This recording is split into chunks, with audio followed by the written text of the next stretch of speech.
Shalom, bien-aimés dans le Seigneur, téléspectateurs de Logos Télévision. Un immense plaisir de vous retrouver encore ce jour pour ce nouveau numéro d'Ecclésia, votre émission. Ecclésia, cette vitrine, cette émission de partage autour de la parole de Dieu. Un immense plaisir pour nous de vous savoir nombreux en train de nous suivre depuis un temps et nous recevons vos commentaires, vos messages. Cela nous va droit au cœur. Nous bénissons le Seigneur, c'est le mois de décembre. Nous profitons, dans le cadre de cette émission de ce jour, pour vous présenter nos vœux les meilleurs, de bonheur, de santé, de prospérité. L'année qui vient, l'année 2022, qui est en train de pointer à l'horizon. Alors, c'est un immense plaisir pour moi d'être avec Albert Matakano, mon compagnon de tous les jours, à qui je dis bonjour. Bonjour Papa Thierry et bonjour à tous les téléspectateurs qui nous suivent partout au travers de nos plateformes de communication. Alors, Ecclésia de ce jour, nous voulons parler autour d'un thème, comme toujours. Vous savez, bien aimé dans le Seigneur, il y a un élément qui revient généralement. Dans nos prières, la majorité d'entre nous sont chrétiens, ceux qui prient, ceux qui connaissent le Seigneur. Lorsque nous prions, nous adressons au Seigneur des requêtes et le Seigneur nous répond. Et il y a des promesses que le Seigneur nous donne. Et lorsque nous lisons les Écritures, vous verrez qu'il y a beaucoup de personnages bibliques à qui Dieu a donné des promesses, à qui Dieu a fait des promesses. Alors, dans le cadre de cette émission de ce jour, nous voulons parler autour de ce terme, la promesse. Nous l'avons intitulé comme suit, Dieu, sa promesse et son peuple. Quel est le terme de cette émission de ce jour? C'est quoi la promesse? Lorsque Dieu fait la promesse, pourquoi il l'a fait? Nous allons devoir comprendre toutes ces choses. Alors, ceci, juste après cet intermède.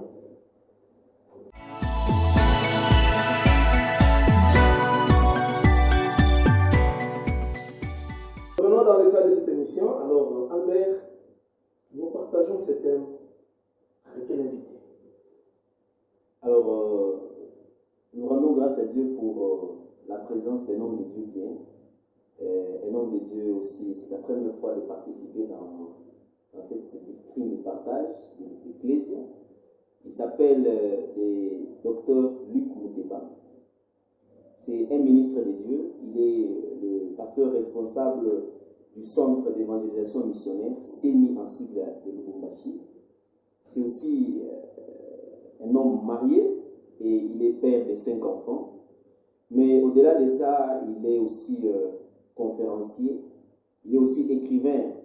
L'une de ses publications parues dans nos librairies actuellement, c'est intitulé Les serviteurs d'Abraham. C'est parmi les livres qu'il a déjà écrit jusque-là. Il est aussi professeur ou enseignant d'école biblique, donc pour ne pas trop m'allonger dans la présentation, je voudrais limiter ma présentation à ces détails. Donc c'est avec lui, c'est le docteur Luc Mouteba à qui nous disons Shalom Papa. Shalom Papa Thierry, Shalom Papa Albert, Shalom à tous les téléspectateurs de Logos Télévision. Donc c'est avec lui que nous allons décortiquer ces thèmes très intéressants et très importants. Dieu, ses promesses et son peuple, selon les textes de Genèse chapitre 12, le 7e verset. Donc le décor est très bien planté, Papa Thierry. Vraiment, le décor est planté, alors nous allons y aller directement dans le cœur d'Ecclésia, juste après cet interview.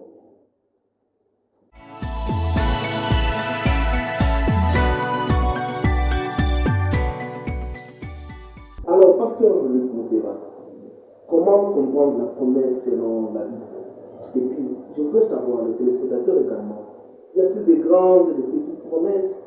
Y a-t-il des anciennes? Y a-t-il des moins importantes, des plus importantes lorsqu'on parle de la promesse selon la Bible? Merci beaucoup Papa Thierry, c'est fondamental, c'est la batterie de questions que vous me donnez. Je voudrais que les uns et les autres se mettent pour assimiler cette leçon de la promesse de Dieu. En fait, l'alliance de Dieu avec son peuple est toujours garantie sur les promesses, selon Hébreux chapitre 8, le verset 6. Quand Dieu vient, il annonce à son peuple le plan de la rédemption. Et aussitôt que la personne accepte le plan de Dieu, Dieu lui fait des promesses. Dans les textes que nous venons de lire de Genèse, vous allez voir, dans Genèse 1, Dieu dit à Abraham, sors, va-t'en. Abraham n'a même pas encore agi. Le verset 2, Dieu dit, je rendrai déjà ton nom grand, ainsi de suite. Et au verset 7, Dieu lui fait une promesse du pays. Donc, l'alliance, la démarche de Dieu et l'homme est toujours établie sur les promesses. Mais maintenant, quant à dire c'est quoi la promesse, je veux dire c'est l'engagement verbal ou écrit que quelqu'un fait à un autre qui doit faire ou accomplir quelque chose. Et si on essaie même de comprendre ces concepts en Swahili, on dit malako, sachant que le Swahili est une langue sémitique, c'est le même racine avec malak, parce que l'hébreu étant une langue trinitaire, c'est-à-dire avec 3 racines, on dit malako, c'est malak, c'est-à-dire il y a message, il y a annonce dans tout cela. Y a-t-il de grandes et de petites promesses?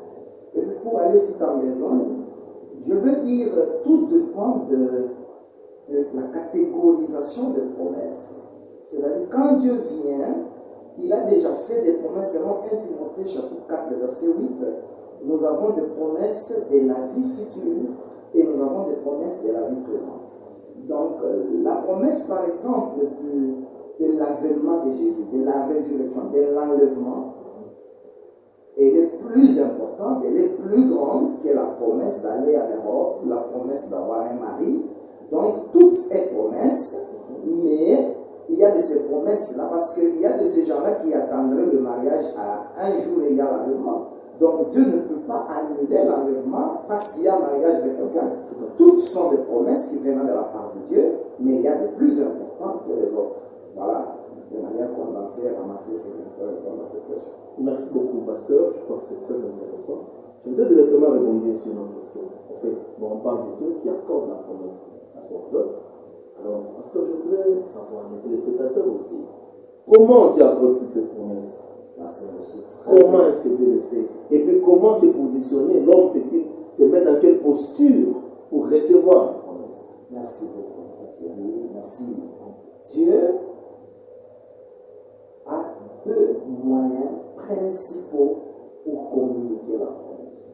Le premier moyen, c'est la parole, le logos. Donc, le livre que nous avons, c'est un livre de promesses.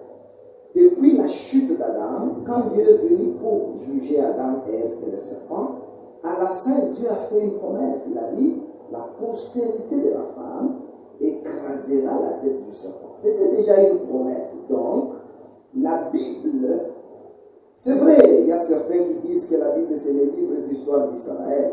Oui, là vous avez une demi-vérité. La Bible, c'est le livre de promesses de Dieu à l'humanité. Donc Dieu, au moyen de la parole, a donné des promesses, et lesquelles promesses sont générales, mais bien d'autres sont particulières. C'est-à-dire, toute fois que vous tombez sur une écriture, vous devez avoir la certitude que c'est Dieu qui s'adresse à vous. Quand Dieu dit, ils vous feront la guerre, ils ne vous vaincront pas, il l'a dit à Jérémie, bien sûr, mais après Jérémie, c'est toi le bénéficiaire de cette promesse. Donc, toute personne, quand elle reçoit le Seigneur, la Bible devient le livre de promesses. Et selon ceux qui ont fait des études, ils disent qu'il y a plus de 7500 promesses. Je serai avec vous, je vous bénirai, et ils vous combattront, ils ne vous vaincront jamais, l'ennemi ne vous surprendra pas. Tout ça, ça constitue nos promesses. Donc le premier moyen, c'est la parole écrite. Mais le deuxième moyen que Dieu utilise pour nous faire comprendre la promesse, c'est la révélation, que dans les mots techniques, on appelle ça rhéma. Donc Dieu, quand vous croyez, on a des promesses qui sont écrites, mais il y a aussi Dieu qui peut venir, il vous révèle ce qu'il fera avec vous. Il vous révèle ce que vous recevrez en son nom. Ça s'appelle aussi promesse particulière. Et jusqu'ici, je crois que Dieu continue à parler, Dieu continue à révéler, et nous, même en ce net moment, je suis où je vis ce que Dieu avait dit. Parce qu'au début, il y a 30 ans, Dieu disait déjà que tu ferais des émissions à la télévision, il n'y avait que la RTNC. Donc Dieu peut, par le fait que tu fais des actes qui plaisent à Dieu, Dieu peut promettre et il le accomplira. Mais il y a quelque chose de plus important quant à la révélation. Quant à Tolobos, il n'y a pas de problème parce que c'est déjà écrit, c'est-à-dire que nous voulons seulement responsabiliser, conscientiser les chrétiens que quand tu as la parole, ne pense pas qu'on la dédie à quelqu'un d'autre. Tu dois avoir la foi que ce qui est écrit, c'est Dieu qui l'envoie pour toi. Tu dois croire pour que la promesse soit une évidence. Mais dans les logos, il y a, dans le Rema, bien entendu, il y a un problème. Donc, la promesse commence par des étapes, 4 étapes principales. La première, c'est Dieu lui-même conçoit quelque chose, surtout celui qui croit. Dieu conçoit le bonheur, Dieu conçoit la rédemption, Dieu conçoit la délivrance, Dieu conçoit la prospérité. Tout ça, c'est en lui-même, selon Ephésiens chapitre 1er, le verset 9 à 10, le plan que Dieu a conçu en lui-même selon le bon plaisir de sa volonté. Dieu, même quand Israël est à Babylone, dans Jérémie 29, le verset 11 et le suivant, la parole de Dieu nous dit, je connais les projets que j'ai formés sur vous. Maintenant, ça ne doit pas se limiter qu'à la conception. Dieu va l'annoncer. Dieu va l'annoncer. Et quand Dieu l'annonce, il y a des choses. Par exemple, il est écrit dans Jérémie 33, verset 3, vous m'invoquerez, je vous répondrai. Je vous dirai des choses cachées. Il y a des choses sur notre avenir, sur notre famille, sur ma vie, sur ce qui me complique. Dieu n'attend que toi et moi en train de les chercher, en train de l'invoquer pour qu'il nous parle. Mais il y a une déception, c'est quant à comment Dieu parle. Il y a la plupart des personnes qui nous suivent en ce moment qui se plaignent que Dieu avait dit, on m'avait dit, on marchait, on m'a dit, en cours de route on m'a arrêté, on m'a dit. Dans tout ce qui est dit, parce que la promesse, c'est le dévoilement du plan de Dieu sur quelqu'un, il y a plusieurs sortes de prophéties. Il y a ce qu'on appelle bonnes aventures. C'est selon Deutéronome 18, le verset 11. Les bonnes aventures. C'est l'ensemble des paroles agréables. C'est-à-dire, on te dit des choses qu'on ne sait pas vérifier. C'est pour plaire. On peut entrer dans un culte, dans une assemblée où on a 3 cahiers remplis de prophéties. Dieu a dit, Dieu a dit, Dieu a dit. Pendant que je te vois là, Dieu a dit, Dieu a dit. On ne sait pas vérifier. La Bible dit d'examiner. Mais au deuxième niveau, il y a des chimères. Esaïe, chapitre 30, le verset 11. 10 à 11, prophétise-nous des chimères. Les chimères, ce sont des paroles dont la réalisation est peu probable. On peut te dire, je te vois toi, je te vois toi. Et au troisième niveau, il y a ces prophéties-là qu'on appelle invectives. Michée chapitre 2, le verset 8, ce sont des paroles terrifiantes. Je vois les crapauds, je vois un cercueil, je vois. Et après, il y a la prophétie. La prophétie, parce que nous avons dit que la promesse, c'est Dieu qui parle, c'est Dieu qui annonce. Alors la prophétie a aussi plusieurs parties. Dans la prophétie, il y a la voyance. Donc, je vois, je t'ai vu, je te vois avec l'argent. Cela ne dit pas forcément que tu auras l'argent. Je te vois avec l'argent. Lorsque tu étais assis sous l'arbre, je t'ai vu. Donc, il y a, dans la prophétie, il y a voir, qu'on appelle le voyant.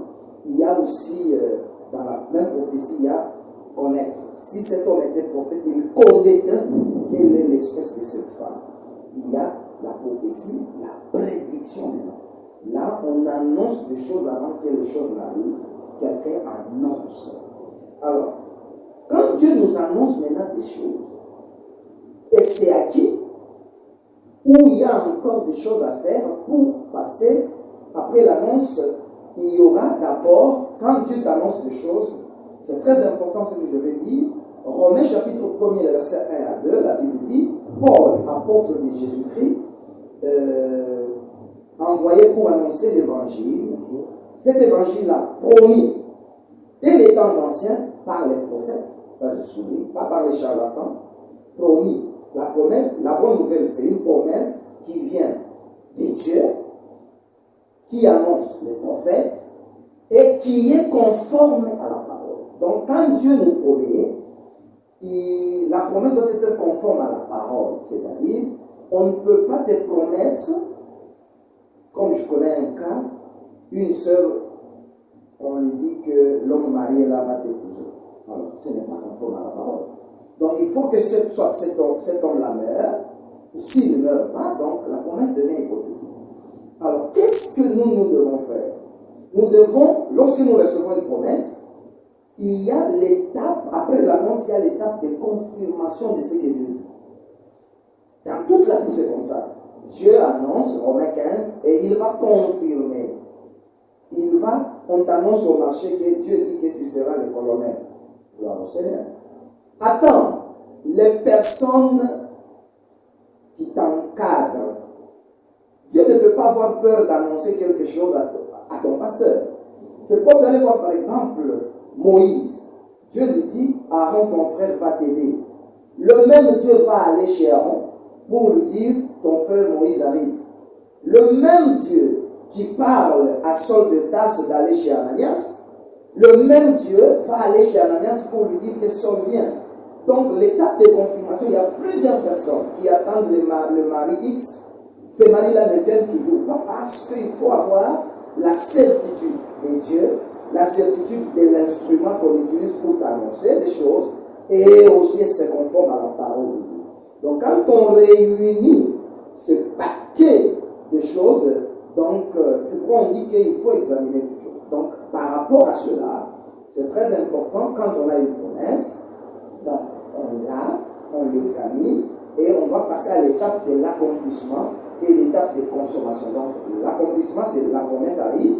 Et est-ce qu'on continue à bien vivre après parce qu'il y a plusieurs personnes qui priaient, qui faisaient des pratiques correctes, mais aussitôt que la promesse est accomplie, ils ont abandonné cela. Donc voilà les 4 étapes qu'il faut respecter pour la promesse. Merci beaucoup, papa. Merci. En tout cas, vous sentez, je crois que chaque téléspectateur, vous l'avez constaté que la matière, Albert également, la matière est abondante et c'est tellement intéressant. 2 moyens par lesquels Dieu agit par rapport à la promesse, il agit au travers de la parole écrite, au travers de la révélation. Ça, j'ai retenu. Albert, une préoccupation.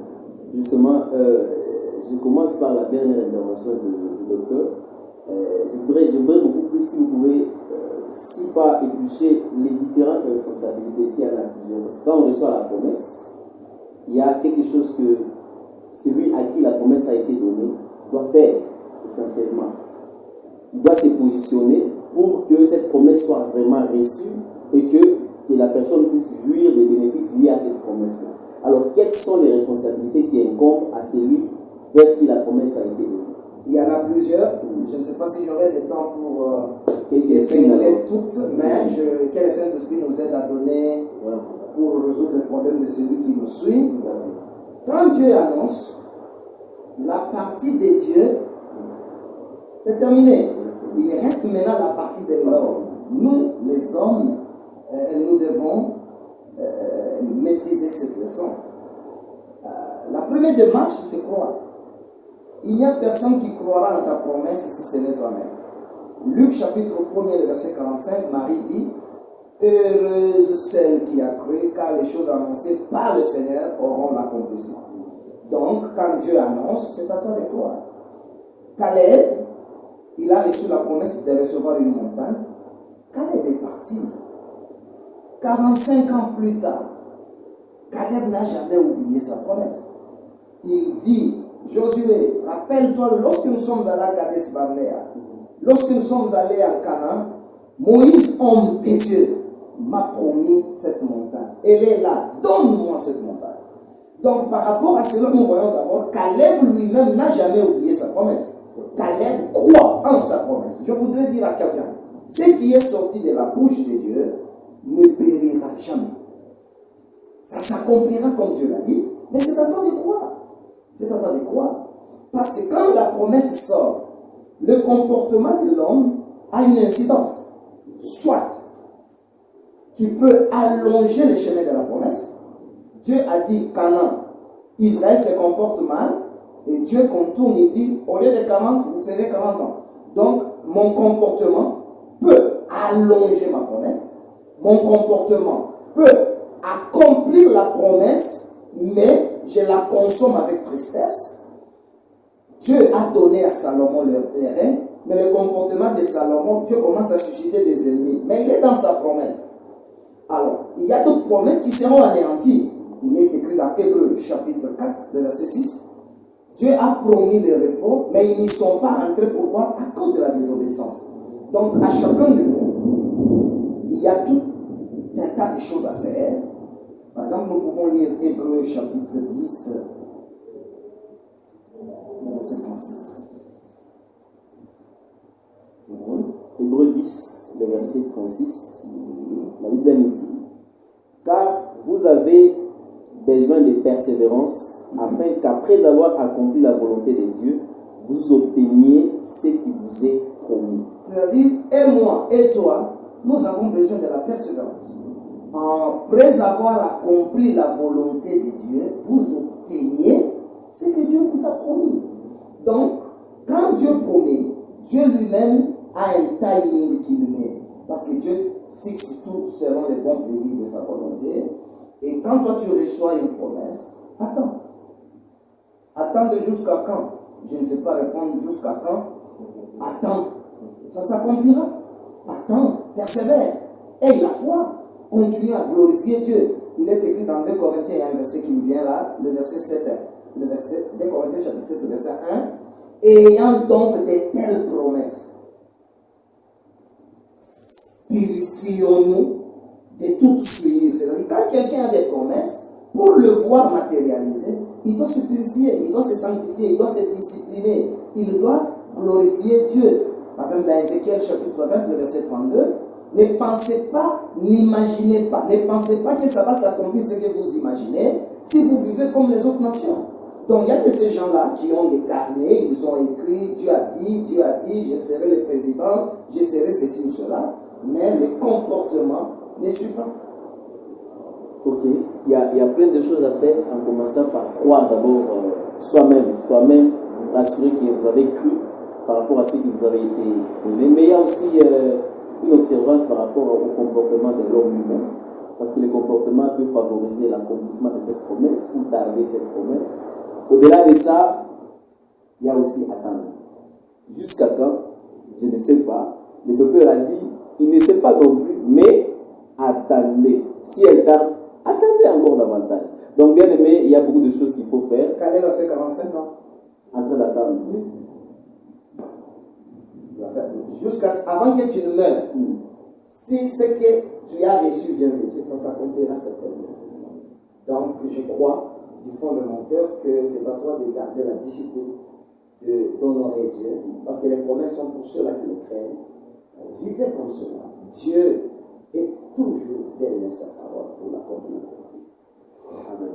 Alors, pasteur, je voudrais revenir sur un aspect aussi qui me vient à l'esprit. Peut-être que c'est une question pour telle ou telle autre personne qui nous suit de quelque part. On parle des promesses, mais est-ce que vous pensez qu'il y a-t-il des alliés de la promesse, des éléments qui favoriseraient l'accomplissement de la promesse? Ou vous pensez aussi qu'il y a des ennemis des promesses? Oui. Ça, c'est aussi très compliqué parce que quand Dieu annonce une promesse, Dieu cache la formule pour accomplir la promesse. Il dit à Joseph, le soleil, la lune, les étoiles, d'abord. Comment ça va s'accomplir? Ça reste un mystère. Et Dieu puise dans son armée.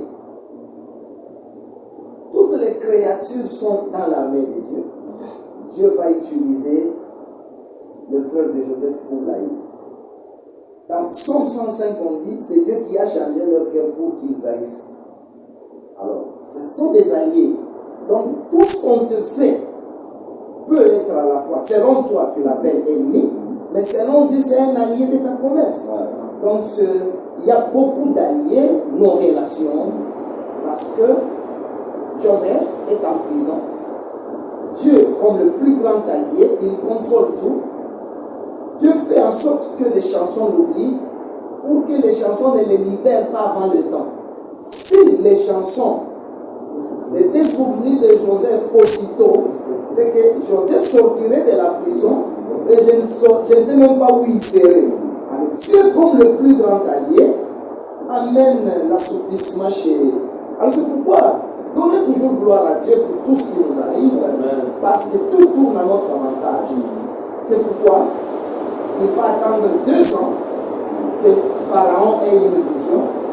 Et pour que le monsieur-là se rappelle, tout, et la haine, et le blocage, et la sorcellerie sont à la fois nos ennemis et nos alliés pour l'accomplissement de ce que Dieu a dit. Ça, c'est une réponse vraiment équilibrée. Alors, notre perception n'est pas la perception de Dieu. Ce que nous pouvons appeler ennemi, peut-être que Dieu l'a favorisé pour te conduire à la promesse. Alors, c'est la mort de Jésus qui a tué la mort. C'est l'épée de Goliath qui a tué Goliath. Donc, Dieu, dans sa souveraineté, il ne révèle pas tout. Dieu, il nous aime tellement au-delà de tout. Alors, je peux prendre le cas, les frères de Joseph. L'un veut les libérer pour les ramener chez son père.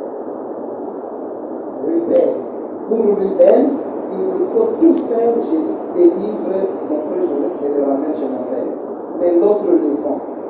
Selon nous les hommes, c'est lui qui a vendu Joseph le méchant. Mais selon Dieu, c'est lui qui a vendu Joseph, a fait le plan de Dieu.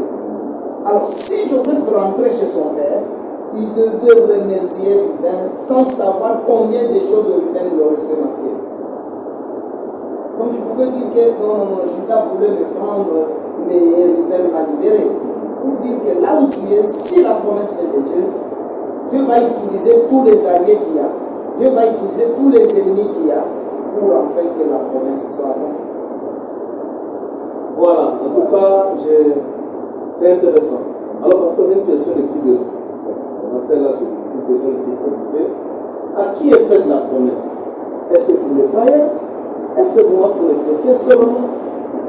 Dieu promet seulement à ses enfants ou il promet à toute créature?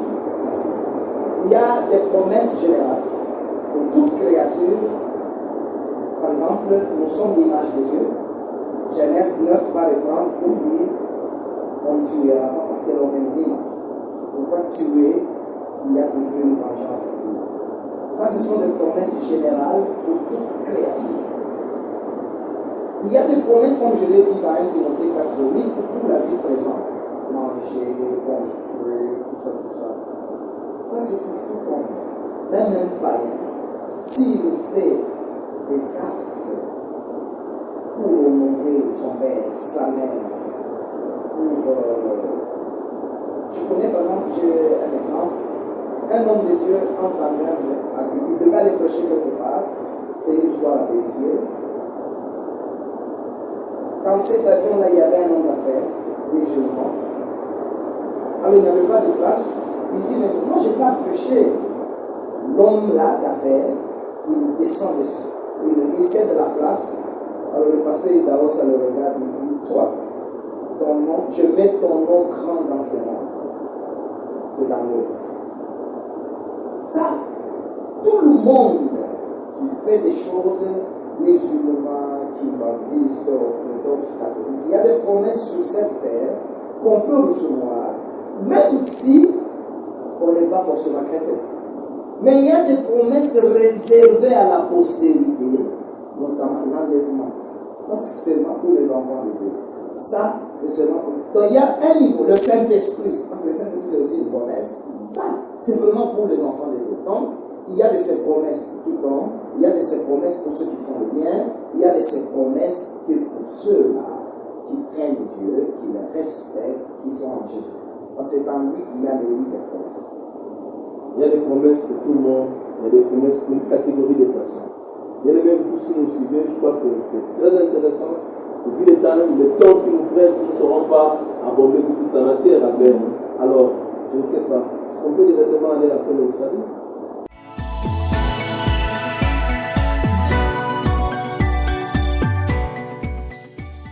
Alors, bien aimés dans le Seigneur, vous tous qui nous suivez de partout au travers de nos plateformes de communication, vous nous avez écouté ces messages d'aujourd'hui.